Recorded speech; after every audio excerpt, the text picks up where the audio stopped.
Yes, what is going on, people? It's your boy Scott, and ignore the trim. If you think this trim is dead, you do not want to see the state of my car. It's really bad. It's actually embarrassing. But when your priorities are so focused on a goal and getting to a destination that you don't really have the time to be waiting for your car to be cleaned, having a haircut, your diet kind of falls off, which probably if you had a better diet, it'll help you to lock in a lot more and be more productive and be able to think more clearly. But once you're so fixated on where you're going, that nothing else really matters. If I have something in my sights, I disregard everything else around me, which sometimes comes as a detriment and it causes me more hassle, but my heart is always in the best place, and I just know exactly what I have to do when I can just fixate and drive towards one direction. I appreciate your likes, your comments, your subscribes. Drop a comment. It can be anything, even just a word. It really helps the algorithm and it helps me to reach more people just like you. So, right, enough of me rambling on about my haircut.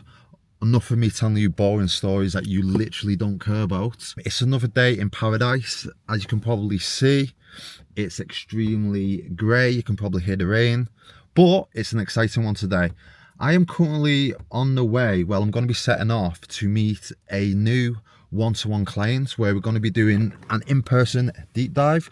So for the next 2 hours, we're going to be locking in and we're going to be mapping out his whole business for the next 12 months. So what I want to work on with this one-to-one client is his core beliefs, principles and philosophies. I really want to dial in the reason of why he's doing what he does, because when we can do that, we can then create his aspirational identity where he can attract dream clients and ready to buy leads, and then his marketing becomes much easier.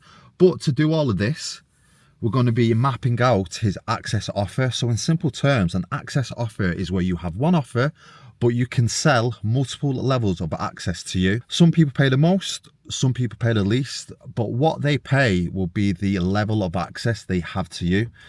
And we work this out by working backwards from his most amount of access, which is one-to-one, and then breaking it down where we can create additional levels of access. All of this becomes much easier when you truly understand what is the reason of why you're building the business that you're trying to build, where you're trying to go, and what you truly believe in.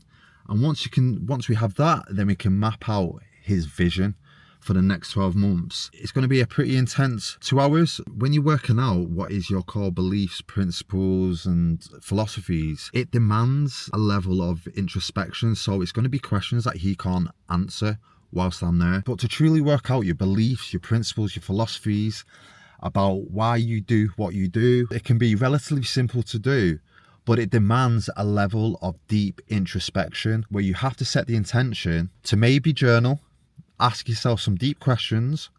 What is it that you believe in? What is the business that you're trying to build and why? And who you're trying to help? And it demands some creativity and for you to look within to do this. But once you've got all this, everything else will fall into place. So what I used to do with clients, and which I fell for in the past, is that I used to go straight in with the strategy and the step-by-step implementation of what they need to do, which strategy works to a certain extent, but you first have to have the mindset, got to align your mindset with the strategy. Because what happens is that I can give somebody the strategy, but then they are going to then build their business around my constraints. So what I want to know and what I want my clients to understand is that they first have to ask themselves these deep questions so they can then build a business around their own constraints. And what will happen is that you're building a business that is from a place of authenticity. So content becomes easier, marketing becomes easier, speaking about your big ideas and unique mechanisms become much easier. But then also you are building a personal brand off your beliefs, principles and philosophies, which acts as a flywheel ecosystem which attracts ready to buy leads and dream clients because they are sold on what makes you authentically you before they invest in you. This client is a football coach and he's done it relatively pretty well. He's got a community online, he's got one-to-one clients that he helps online and then in person. All of this aligns perfectly with what he needs to do and what we have to map out for the next 12 months. So yeah, that's all for me. On the next clip, you'll probably see me working with him. And whatever you end up doing today, hope you have a good one and all the best. Let's fucking go. Peace.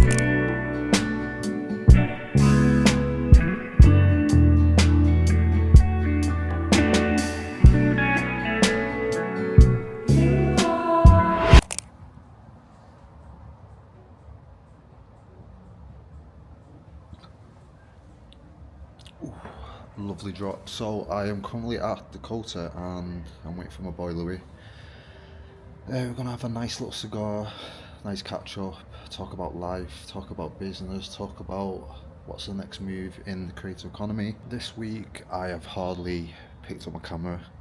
I've just been deep in the trenches and I've just been building out a lot of things. I only want to pick up the camera when I've actually got something to say. I don't want it to be forced creativity, because when the creativity is forced, then obviously you guys feel it. It's not how I want to operate my business. I only want my content to be raw and authentic. And you're probably watching this a little later than usual, so I apologise. But like I said, I don't want to do any forced creativity. I want the content to be raw and authentic and as valuable as possible. So I'm not wasting your time. The video that I've been working on is an absolute banger. I tell my full story and I give away my plan and how I'm going to achieve my plan. So, see you on the other side. J'aime beaucoup la danse.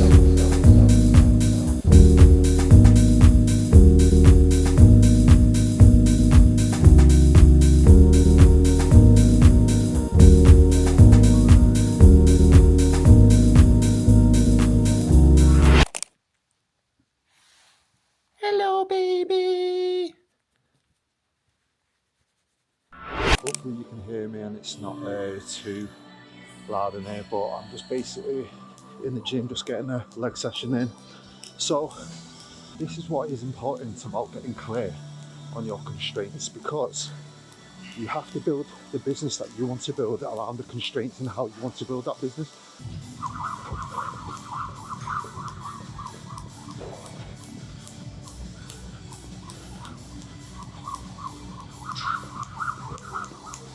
So today we're going to be training some legs, we're going to be doing some hinge work, and we're going to be doing some explosive work. So how my training splits usually fall.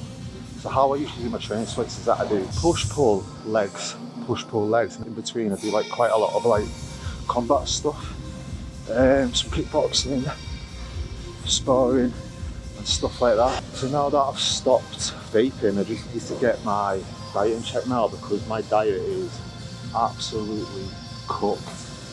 So I've stopped vaping, the sleep's still not on track, being more productive, and the diet is just atrocious. So I want to get all them things aligned, which will obviously transfer into my business. And I've literally created the best playlist, which is called The Way of the Operator, which is 20 hours worth of ADHD curated music handpicked for my YouTube channel and gym workouts to fuel everyday life, which you can find a link in the description of my YouTube video. The only issue is that I've literally forgotten the belt today, so I can't go too heavy.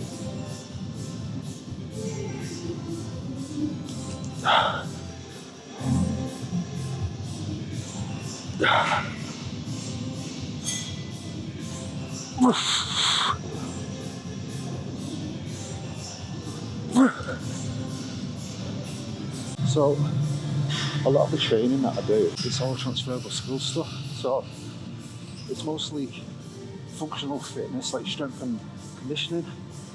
I want to be strong in every aspect of my life. I want to have strength. I want to be able to grapple and wrestle. I want to be able to have good cardio. I want to have strong legs, a strong core. So I always do like a lot of hinge work and a lot of core work. So last night, for an example, I did not get a good sleep, but I've had a productive morning by doing that deep work block, which is for creativity and high leverage inputs. Now I can train. Now I can put my intention into my training and focus without any sort of guilt or anxiety. But to be fair, I'm going pretty light today because I haven't got a belt. So the last thing I need is an injury because I've only just recovered. So it's all about training with intention and training sensible, and then hopefully soon can actually dial my diet back in.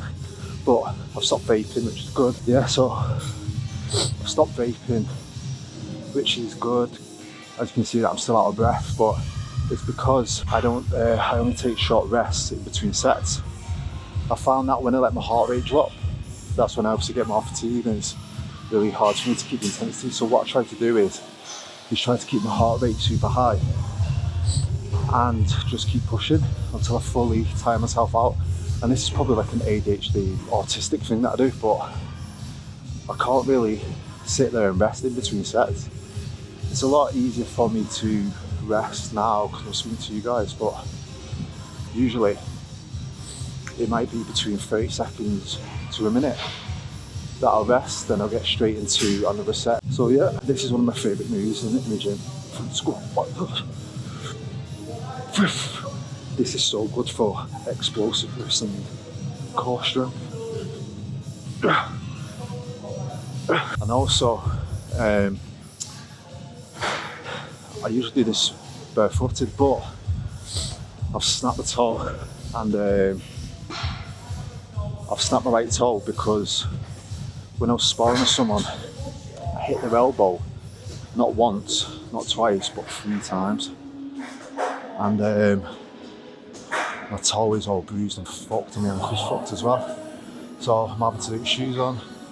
But it's not too bad because I'm going quite light today.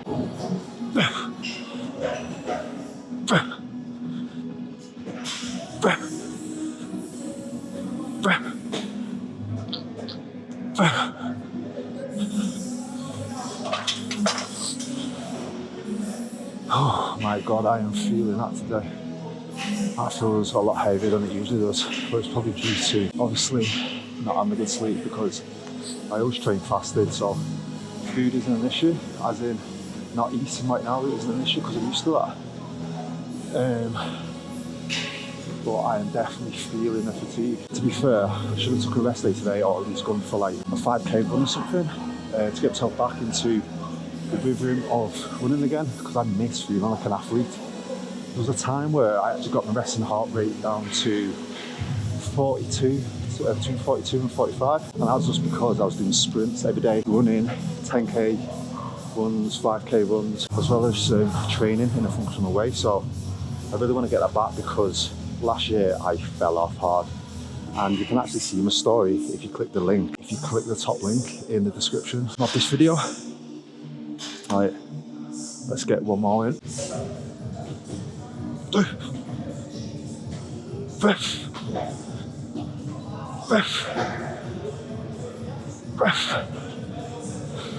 Apologies about all the noises.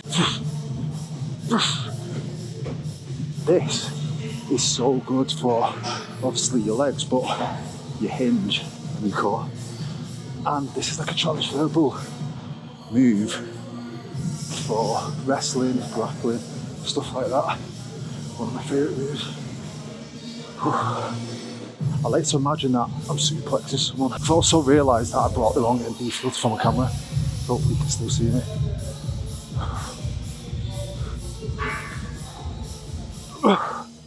Again, going super light with this because my toe feels like it's going to fall off and I've not got my belt. I'll probably do maybe 2 more sets of this. I'll only do 6 reps each time, but this is really good for obviously back muscles, leg muscles, like your quads and like your hips as well, and of course explosive speed. But also I'm just a random guy off the internet, so don't take my advice, just try it for yourself. I watched a good documentary last night on BBC Archive, which fuck BBC, but it was about like the golden glory days of bodybuilding in the 60s and 70s in London.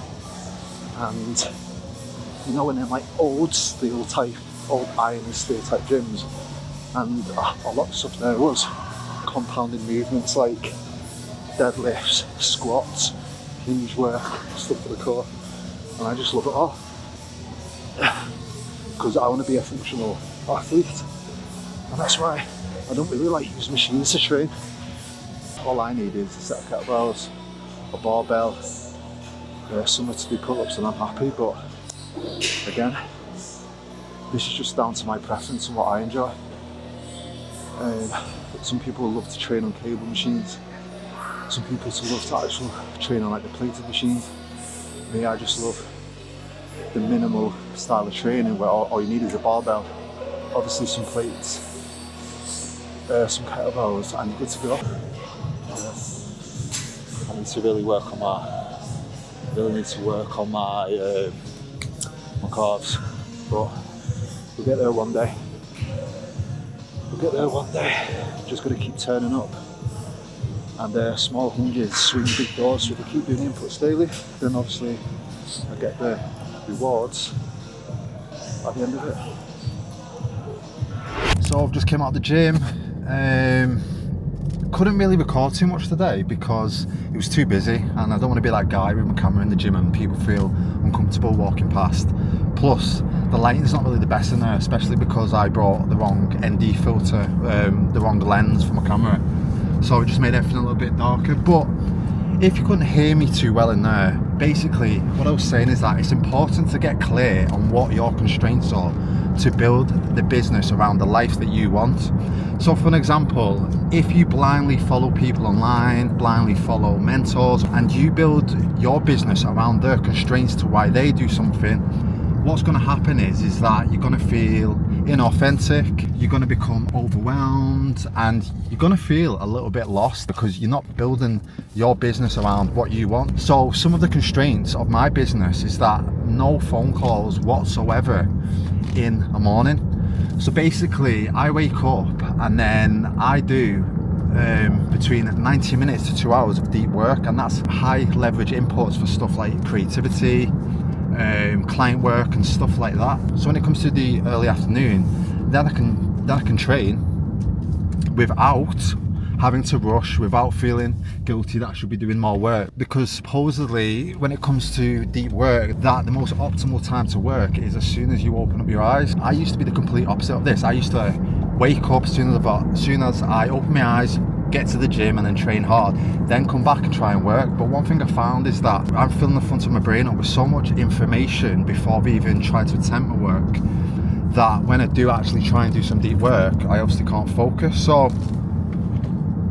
So for me, and like I said, everybody is different. Everybody works in their own way. So for me, I found that if I can do like the high leverage inputs first thing in the morning, do the bulk of my work, then I can go and train without feeling guilt or anxiety or overwhelmed. Then I can come back and then I can do sort of more of like the shallow work rather than the deep work. But one of the core principles about what I do is freedom by design, and that's having the freedom to work on whatever you want to work on without time or obligation. So now I can go back, I can do my little bits of work until about tea time, and then I've done majority of my work without any pressure, so I can work around my own constraints. And one thing you'll find is that once you have your own constraints, then you've got micro rules of which you live by and operate by in your business. And it's these simple inputs every day what actually gets you to your dream monthly revenue, yearly revenue, whatever that may be. And I break it down in more detail in the link in the top of my description. It's basically my plan of how I'm going to get to 20k per month in profit using just 3 simple systems, 1 offer, and in a few inputs a day. So if you're a coach, creator, consultant, I recommend you watching that video because I basically give everything away. And also I give you a full breakdown of my story. So yeah, whatever you end up doing, I hope you have a good day, and before you leave, please drop a like, comment, subscribe. It's greatly appreciated. So I'll see you on the other side. Let's go. Peace.